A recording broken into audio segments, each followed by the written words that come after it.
That's right, Brawlers. As promised, I'm BakuBrad96, and here is deck profile number 2 for the day.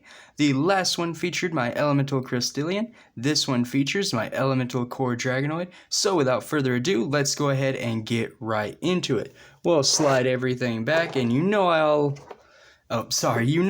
like to start out with the characters. So let's go ahead and take a look at the characters I will be using. The first being the Dragonoid, 2 magic shield, a B power of 600, 5 damage, and it does have Victor, so if it wins the brawl, you do get to scan. Very cool ability. I don't know if it comes up that much, if it's really relevant, but I just love the fact that this Dragonoid has 2 magic shields, making him very powerful. You know, he can get up to 1250 B power if he lands on the plus 650 shield. Otherwise, you know, he can hit 11 if he lands on the 5. Or even 1,000 if he lands on the plus 400 magic shield, just depending on what you want to use with him. This deck profile does use a lot of Baku-gear, so you will see the cores I use and why I use them later on. The second Bakugan in the deck, I did decide to give it a Pyrus Ventus fill yet again, and that being with Pyrus Ultra. I have used him in like 4 or 5 deck profiles now, but I really like him. He's one of my favorite, and he is just too good to pass up. He has 2 Green Fist cores, a B power of 600, 1 damage, but if he lands on a Green Fist, he gets plus 600 more. So that's taking you up to 1350 if you land on the plus 150 plus 2 core, which I do believe is the one I am using for that maximum B power. Just really cool, personal favorite of mine. I will be using him a lot, hopefully not every time, but definitely until I get some better Ventus Bakugan, or at least that work well with Dragonoid. The final one being an Aurelus Sharktar Ultra. Recently unboxed, I haven't put him in a deck profile, so I thought he would fit in very nicely with this one. I have used Aurelus, Pyrus, and Ventus as a faction combination before, but this deck is different. You know, this one isn't all about stoking. This has a different playstyle altogether. So he has a blue magic shield and a green fist. B power of 500, 2 damage, and if he lands on a magic shield, he gets plus 200 B power and plus 2 more damage. Not bad at all. You know, if you get the 650, that's 850, and 5 is 1350. It's decent. It's not like super strong, but very modest, moderately played, I guess you could say. I would consider him. Aurelus just doesn't have a lot of options as far as the cards go that I know of still, like to this day. But other than that, he's definitely powerful, and used with the right combination of factions, I mean, I think he's really good. Personally, I like the Aquas one just because of that built-in reroll, but this one has the ability that makes him a little nicer. I guess if he's on a Magic Shield team. But again, another reason why I picked the Pyrus is to keep it, you know, 3 and 3, 3 Magic Shield, 3 Green Fist. Just wanted to keep everything vanilla on this profile. That being said, the core lineup, pretty standard. I run 2 plus 150 B power and plus 2 damage Green Fists. The third Green Fist helps with Baku-gear because this deck does run quite a few of them. So it is a plus 50 B, plus 1 damage, and then minus 2 energy from Baku-gear core. That's why I run that one. Same reason being for the magic shields you are about to see. I run 2 plus 400 B power and Baku-gear have minus 2 energy because I do run some higher costed Baku-gear in the deck and I don't want them to hurt me. And I also wouldn't mind getting them out sooner. So the third magic shield I run is the plus 500 B power and Baku-gear get minus 1 energy. So that's why the BakuCore therefore. It's a Baku-gear deck, not a stoke deck. So all of the BakuCore I use are going to help get your Baku-gear out faster. But anyways, so moving on to the actual Bakugan figures themselves. We do have the Aurelus Sharktar Ultra looking super golden, super slim, super sharky. Then I will not stop saying it, one of my favorite Bakugan to date, and I can't wait till he releases in Darkest. I hope he does release in Darkest, and that being Pyrus Ultra. Just look at the detail.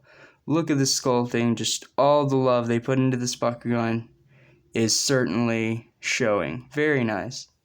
One of my favorites. And then the star of the show, or the star of this deck profile, of course, being the Elemental Core Dragonoid.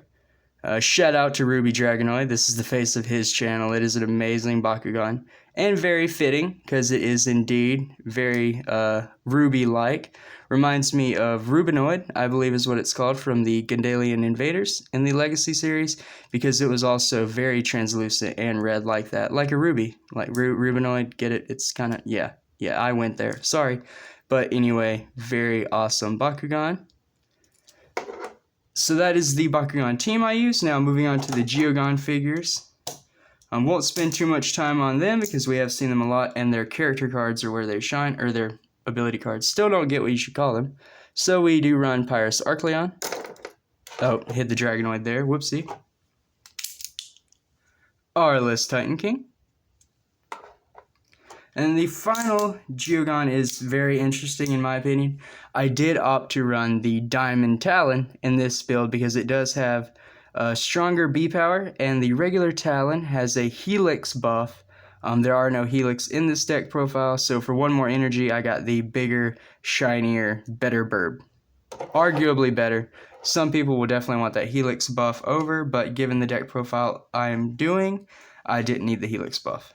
So, went with the diamond instead. Now with all of that out of the way, I know you're all ready for the actual deck profile. So let's go ahead and get right into it, not waste up too much time. So here is the first Geogan, Arcleon, 1 energy for a B power of 900, 2 damage, and double strike. The double strike on 2 damage is kind of nyeh, but you know, 1 energy, fast to get out, it could win you early game. 2 energy sphere, the rapid fire, definitely not coming up in this deck, but 1 energy to reroll your Bakugan. Like I said before, if you can get a reroll effect for 1 energy and it kind of works in your deck, I would do it just because personally I like those rerolls. I'm not the strongest roller, so if you can reroll your Bakugan and get the chance to actually get it to stand, definitely do.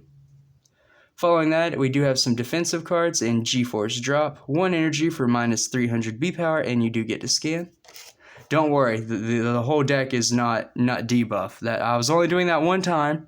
I might do a Darkest Ventus debuff deck if I get enough Darkest debuff, but until then, no more of that awful, scary deck building. Sheesh, I would not want to go against that deck.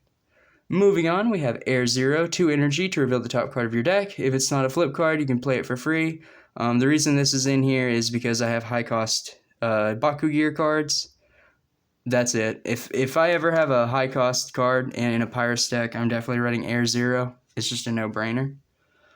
2 Body Breaker, mainly because it's the only Aurelus card I have. That's not a flip card or a Baku-gear. 2 energy for Battle Mastery. You get to choose one, so either plus 300 B power or plus 4 damage. Depending on your situation, it's how you want to go. And that's why I really like that card, because it's optional. It has choices.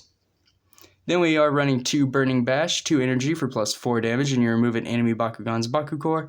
It does have the Stoke ability. For those of you who don't know what the Stoke ability is, when you play this card, you can pay an additional 2 energy, and if you do, you gain the effect a second time.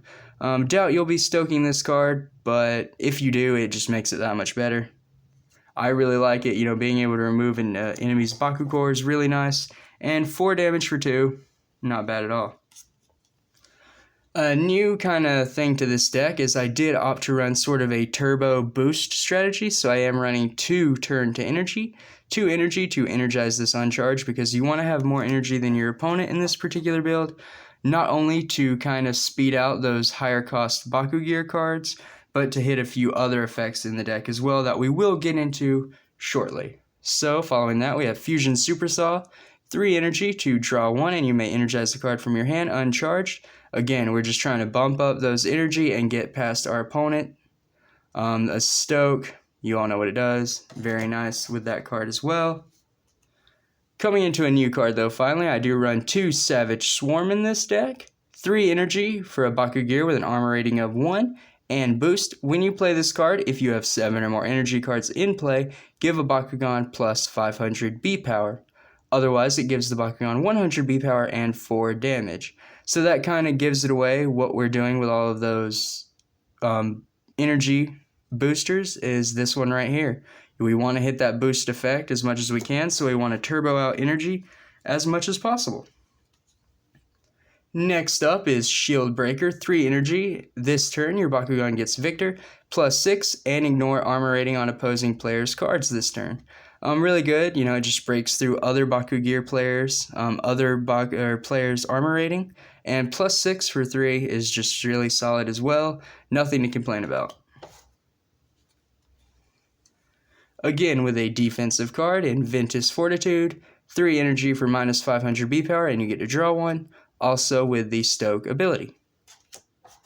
I know I said it wasn't a Stoke deck. I'm sorry the Stoke cards keep popping up, but they are. I was not doing that intentionally. Again, another new card, Gaia Force. 4 energy. Each player may energize the top card of their deck uncharged and Aurelus power. If you have an Aurelus Bakugan on your team, which we do, you can also energize this uncharged. So this puts you 2 energy above your opponent right off the bat, because the first one from you and your opponent both doing it, and then because you have an Aurelus on your team, this one goes down as well. And again, that's all we're trying to get to, is to the boost. Definitely as I get more cards and as I update the deck profiles, if I do find more cards with the boost ability, they'll definitely be added to this deck, and then the Stoke cards will be taken out. But moving on, we do have Titan King, 4 energy for a B power of 1900 and 5 damage.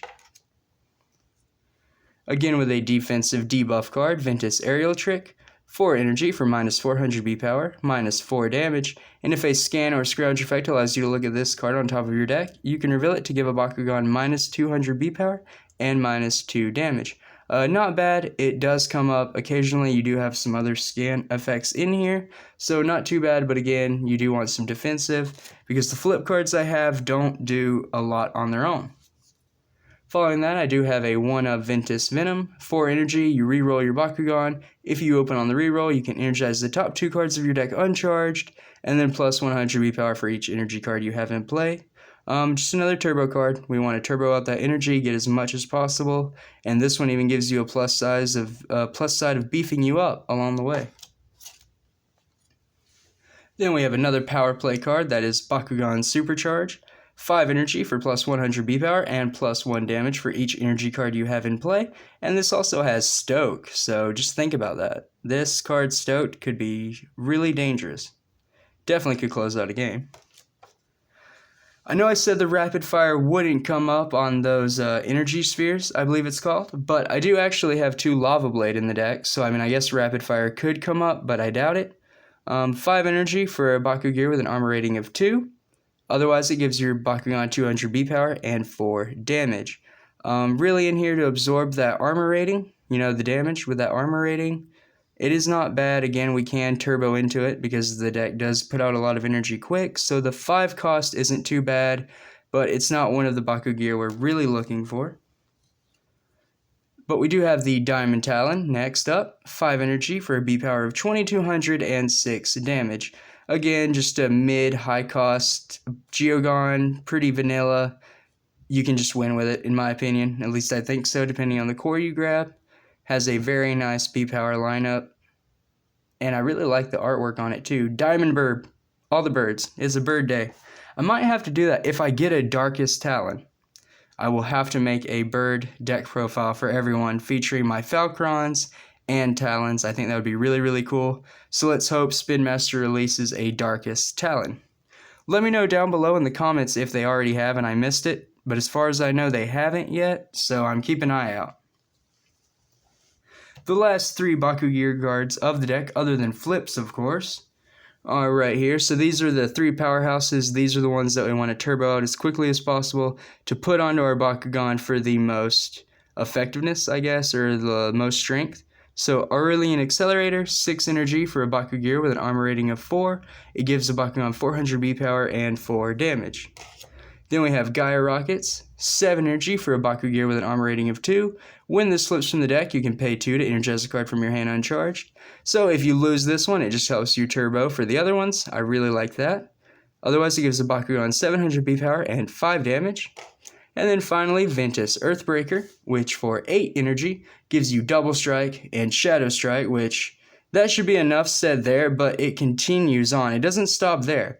It actually gives your Bakugan 1200 B power and 3 damage on top of Double Strike and Shadow Strike. So if you can get this out very quickly, I know it's 8 energy cost, but if you get this bad boy slapped on a Bakugan quick enough, I mean, there's nothing they can do because this is a super powerful card.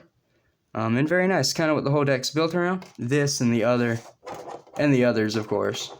Let me slide them out of the way there. Okay, so the last part of the deck profile. Thank you all for sticking around. I know it's a long one, but we'll go ahead and get right up. So we have Fuel the Flames, 2 energy to energize the top card of your deck uncharged, and then Stoke. So of course, if you play this card if you pay an additional 2, you get to gain the effect a second time. So those 2 are just there to turbo into our energy again. That's what the deck is doing, or trying to do at least. Then we do run Block Outsiders, 3 energy to block non-Pyrus. Hyperdrive, 3 energy, so both players may energize the top 2 cards of their deck. Repel Outsiders, 3 energy to block non-Ventus. I do run a 2 fast, so 4 energy to block a non-fusion Bakugan, and if you do, you get to energize it uncharged. And then finally, for this deck profile, I do run 1 Nature Assimilation, 5 energy to block an attack and energize this uncharged. So you definitely see at the end there how all of your energy is going to kind of turbo out, how you're going to get above your opponent, and what the game plan is as far as that goes. But that'll do it for today's deck profile. Hope you all enjoyed it. There was 2 uploaded today, so make sure you check them out both if you haven't. Again, I just want to say thank you all. I think we're at 106 subscribers now. It's phenomenal. I know I was gone for a short little while in the hospital, but I'm back now, guys. Thank you all so much. It has been an awesome ride, and I can't wait to see what's next. Consider subscribing if you aren't already for daily Bakugan content. Like this video for deck profiles, and I will be back tomorrow with another video. So, until next time, Bakugan Brawl.